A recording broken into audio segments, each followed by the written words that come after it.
My name is Ethan Miller, and I've always been the responsible one in my family. The guy who remembers birthdays, sends gifts, and keeps group chats alive. So when my bonus came through last summer, a cool 50 grand after tax, my first thought wasn't a new car or a down payment. It was family. I imagined something special. Something that would bring everyone together again after months of distant calls and half-hearted texts. A beach vacation. I pictured the five of us, Mom, Dad, Chloe, Jake, and me, sitting by turquoise waters, sipping cocktails, laughing at old stories. No arguments, no stress, just family and ocean breeze. I wanted it to be perfect, so I went all out. I picked a luxury resort in Maui that offered private villas, fine dining, and sunset cruises. It was stupidly expensive, but at that moment, I didn't care. It felt worth it. When I called Dad to share the news, he sounded pleasantly surprised. "That's mighty generous, son," he said. Mom chimed in softly. "Ethan, that's beautiful. You're always thinking about us." Even Chloe screamed over the line. "Oh my God, Ethan. You're the best brother ever." Their excitement made my heart swell. I sent the payment the same week and forwarded all the booking details to Dad. I wanted him to feel involved. The old man deserved some control. He promised to coordinate the logistics, flights, and packing. I trusted him completely. The following week, I texted the family group chat, just checking when we'd fly out. No response. I assumed they were busy. By day 3, still nothing. It started to feel odd, but I brushed it off. Maybe Dad was handling everything quietly. On the 4th day, I called. It went like this. "Hey Dad, just wanted to confirm the travel dates so I can pack." There was a pause. "Ethan," he said slowly, "we've already gone." For a moment, I thought he was joking. I actually laughed. "Gone? What do you mean? Gone where?" "To Maui," he said, like it was the most ordinary thing in the world. "We left 2 days ago." My brain froze. "Wait, you left? Without me?" He cleared his throat. "Well, son, it was a family trip. Just for the family. Just for the family." I sat there in silence, phone pressed to my ear, trying to process the words. "Dad," I said, my voice cracking a bit, "I am family." He sighed like he didn't want to argue. "Ethan, you're always busy with work. We figured you wouldn't have the time. Plus, the resort only had a few slots open. Don't take it personally. Don't take it personally." The man had just excluded me from the vacation I paid $50,000 for. And I wasn't supposed to take it personally. I hung up. I didn't yell. I didn't cry. I just stared at the wall, my chest tightening with disbelief. In that moment, something inside me went cold. I wasn't angry yet, just stunned.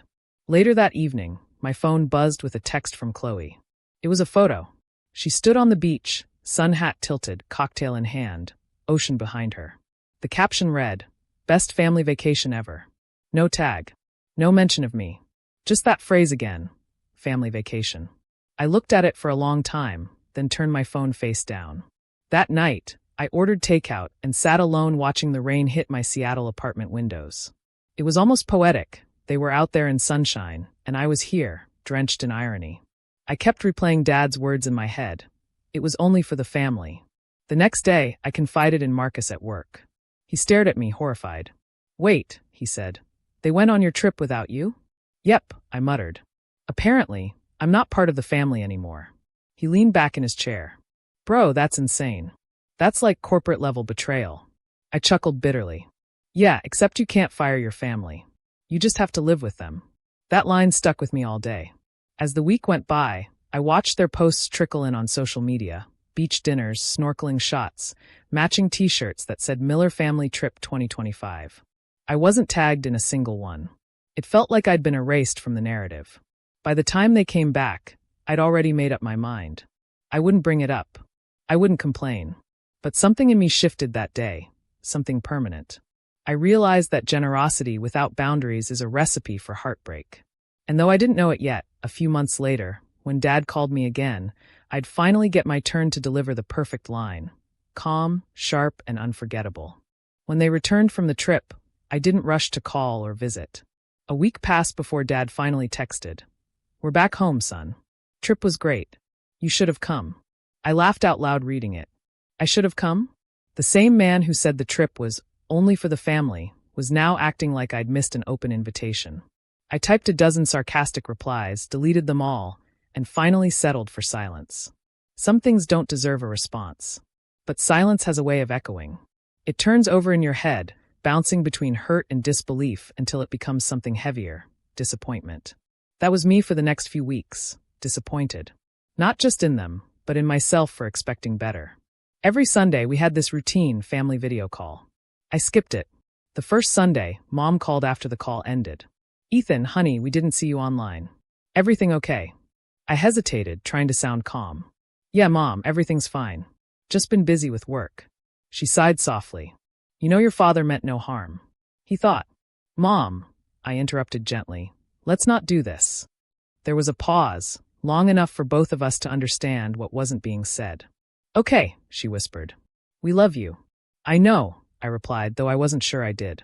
Over the next month, the family group chat buzzed occasionally. Chloe sharing random memes, Dad forwarding his usual chain messages about success and gratitude, Mom dropping hearts under everyone's messages. I read everything, replied to nothing. Marcus noticed the change in me at work. "You've gone quiet," he said one afternoon as we grabbed coffee. "I'm fine," I lied. He smirked. Fine is the international code word for not fine. I sighed. "You ever realize your family only sees you as an ATM with emotions?" He chuckled, then caught my serious face and stopped. "Damn, Ethan. That bad?" I nodded. "You know what's funny? I thought money could fix closeness. Turns out, it just funds distance." He stared at me for a while. "Man, that's deep. Write that down." That night I did. In my journal. First time in months. I wrote everything. The vacation, the silence, the ache of being excluded from your own generosity. It felt cleansing, in a way, to put it into words. Still, the sting lingered. Every time I saw their Maui photos on social media, a small part of me wanted to comment something petty like "looks fun for the family." But I didn't. Instead, I just unfollowed them all for a while. Not out of anger, just self-preservation. Christmas rolled around, and I mailed them gifts. Nothing fancy, just small things. Mom called to thank me, her voice careful, tiptoeing around old wounds. Dad got on the phone midway through. "Ethan, we appreciate everything you do for us," he said warmly. "Next year, we'll plan another trip, and of course you'll come." I smiled to myself. "Of course, Dad. If it's for the family." He didn't catch the tone. Maybe he wasn't meant to. After the call, I sat quietly by the window, watching snow fall across the city. I thought about how people can share blood, yet live in completely different worlds. One built on taking, the other on giving. I decided that night I'd start setting boundaries. Real ones. No more guilt for saying no. It took time, but life steadied. I threw myself into work, reconnected with old friends, even started therapy. My therapist said something that stuck with me. "Ethan, love without respect is just emotional debt, and you've been overpaying." She was right. By March, I barely thought about the trip anymore. It became just another family story, one that started with laughter and ended in quiet resentment. Until one random Thursday afternoon, my phone rang. The caller ID flashed Dad. I hadn't spoken to him properly in weeks. I debated ignoring it, but curiosity won. "Hey, Dad," I said, trying to sound casual. "Ethan," he began, his tone strangely calm. "Our rent is due. Things are a little tight this month. Can you help us out?" For a moment, I said nothing. My lips curled into the faintest smirk. There it was, that old familiarity, the family's emergency fund call. I leaned back on my couch, his words replaying in my head. It was only for the family. It took everything in me not to laugh. Instead, I just said, dragging it out thoughtfully, pretending to consider. He continued, unaware. "We just need it for this month. We'll pay you back soon." "Sure," I said slowly. "But let me ask, can't you take it from the family?" Silence. "The family?" he repeated, unsure. "Yeah," I said, smiling. "You know, the same family that went to Maui without me? Maybe they've got it covered." The line went quiet, heavy, almost comical. I could hear him trying to find words, fumbling through guilt. "Ethan, that's not fair." "No, Dad," I cut in gently. "What's not fair is paying for a trip I didn't get to take. This is balance." He didn't reply. Just sighed, mumbled something about talking later, and hung up. For the first time in months, I felt a strange peace. Not the happy kind, more like closure. A quiet reclaiming of power. After that awkward phone call, Dad didn't reach out again for a while. I guess my reply had hit him harder than I expected. The next few months slipped by quietly, spring warming the streets, work piling up, and life slowly finding its rhythm again. I poured myself into new projects, traveled for a conference in Chicago, and even joined a hiking club. Every weekend, I'd head out to the Cascades, climb for hours, and just breathe. There was something freeing about the mountains. No family drama, no guilt, no for the family nonsense. Just air, effort, and peace. Still, some nights, I'd scroll through old messages, those voice notes from mom saying how proud they were of me, or dad's forwarded jokes that used to make me laugh. I'd feel that small tug, the part of me that missed them. Because no matter how much distance you build, family sits somewhere deep inside you, quiet but unshakable. It was late June when the next call came. I remember it clearly because it was one of those calm Sundays. Coffee, a book, sunlight spilling through the blinds. My phone buzzed on the table. Dad calling. I exhaled, half amused. "Here we go again," I muttered. "Hey, Dad," I answered. "Ethan, how are you, son?" His voice was unusually soft, maybe cautious. "I'm good," I replied. "How about you guys?" "We're fine," he said, then paused. "Listen, I wanted to apologize. About the whole Maui thing. It wasn't right, and I should have handled it better." That caught me off guard. For a moment, I didn't say anything. My dad isn't exactly the apologizing type. "I appreciate that," I said finally. "It really hurt, you know?" "I know," he admitted. "Your mom's been telling me we should have waited for you. It was thoughtless." "Yeah," I said quietly. "It was." There was a small silence, the kind where both sides breathe a bit easier. Then, as if following some script, he cleared his throat and added, "Anyway, I hate to bring this up again, but the rent's due, and things have been rough lately. Could you maybe help us out this month?" I almost laughed. The timing was perfect. Apology first, request second. Classic dad. "Uh-huh," I said, pretending to think. "And how's the family? Chloe and Jake doing well?" "Oh yes," he said quickly. "They're fine. Jake just bought a new car, actually." I blinked. "A new car?" "Yes, a Mercedes. Said he got a good deal." "So Jake's out there buying a Mercedes," I said slowly. "And you're calling me for rent money." There was another silence. "Well, he's got his own family now," Dad said defensively. I chuckled softly. "Right. His family. Not the family." He sighed. "Ethan, are we really going to do this again?" I leaned back in my chair, a smile tugging at my lips. "Dad, I'm just saying, maybe it's time the family that went to Maui without me helped out with rent." He groaned. "Son, can't we just move past that?" "I have," I said. "But apparently my bank account hasn't." He chuckled reluctantly. "You've changed." "I had to," I replied. "Otherwise, I'd keep paying for lessons no one learns." There was a long silence, the kind that carries 1,000 unsaid things. Then he sighed and said, "All right, Ethan. I get it. I'll figure something out." "Okay," I said softly. "And Dad, I still love you, but I can't keep fixing what you break." He didn't argue this time. Just said, "Understood, son," and hung up. After the call, I sat there for a while, staring at the phone. My chest felt heavy but strangely lighter too, like closure had finally come knocking. I realized then that sometimes forgiveness isn't about forgetting. It's about refusing to let someone keep writing the same story for you. That evening, I met up with Marcus at a bar downtown. He noticed the look on my face before I said a word. "You finally told him off, didn't you?" I grinned. "Something like that." He apologized first, though. "Wow," Marcus said, raising his glass. "Miracles do happen." I laughed, the first real laugh about the whole thing. You know, it's funny. I spent years thinking being a good son meant saying yes to everything. Turns out, sometimes the kindest thing you can say is no. We toasted to that. That night, walking back home under the dim streetlights, I thought about how different I felt from that naive guy who paid for a vacation expecting love in return. I wasn't bitter anymore, just wiser. I knew now that love and money never belong in the same transaction. When they mix, someone always feels shortchanged. A few weeks passed after that call. Things between Dad and me grew quieter, almost civil.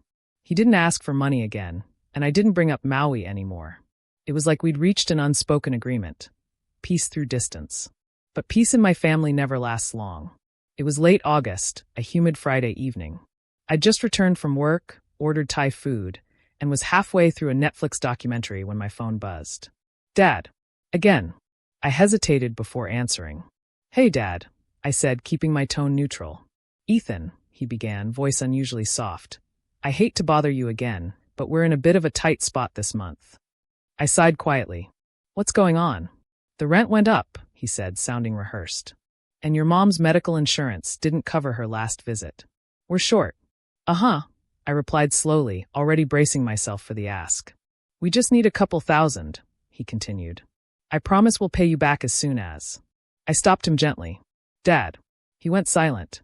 I leaned back, my voice calm but firm. Why not take the rent from the family? It was quiet. Completely quiet. The kind of silence that makes you realize someone's face just dropped on the other end of the call. What? He finally asked, his voice small. You heard me, I said. Maybe the same family that went to Maui without me can handle the rent this time.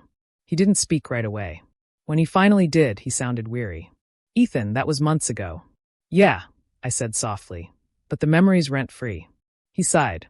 Son, are you really holding a grudge over a vacation? I chuckled. No, Dad. I'm holding a lesson. You taught me it's okay to exclude people when it suits you. I'm just applying the same logic. His breath hitched, almost a scoff. You're being petty. Maybe, I replied, but at least I'm being consistent. There was a long silence again, only the faint hum of my ceiling fan filling the space between us. I could almost picture him sitting in the old armchair by the window, face drawn in thought. Finally, he said quietly, You've changed, Ethan. I've grown up, I corrected. There's a difference. He didn't argue, just muttered, We'll figure something out, and hung up. I set the phone down beside me and sat still for a while, letting the quiet settle. Part of me felt bad, not guilty exactly, just aware. Aware that for the first time, I wasn't the one cleaning up someone else's mess. I'd said no, and the world didn't collapse. Later that evening, Mom called. I almost didn't answer, but I did. Ethan, she began gently, your father's upset. I figured, I said. I know what he did back then was wrong, she continued. But he's still your dad.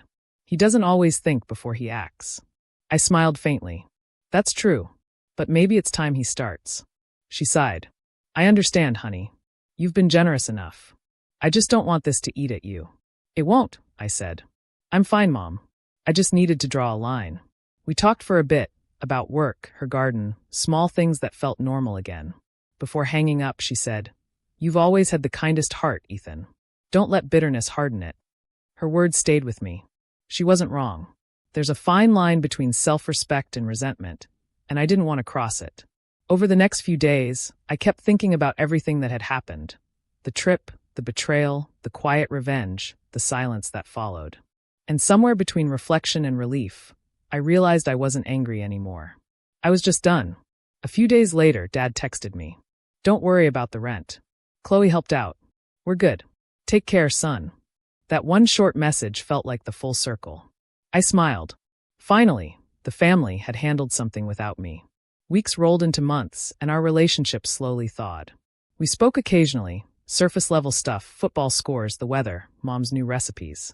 It wasn't perfect, but it was peaceful. And for me, that was enough. One night, as I was closing my laptop, I thought about that first day I offered to pay for the Maui trip. I remembered how proud I'd felt, how certain I was that generosity could buy closeness. I smiled at my own naivete. It hadn't bought closeness, but it had bought clarity, the kind that stays with you long after the hurt fades. So when people ask me now why I don't jump to help every time family calls, I just laugh and say, because some lessons cost 50 grand, and I've already paid my tuition. And I mean it. Next time, when the family plans something, I'll be watching from a comfortable distance, sipping my own drink somewhere peaceful. Maybe on my own beach, paid for, attended, and enjoyed by me. Because I've learned that family isn't who spends your money. It's who shows up for you when the money's gone.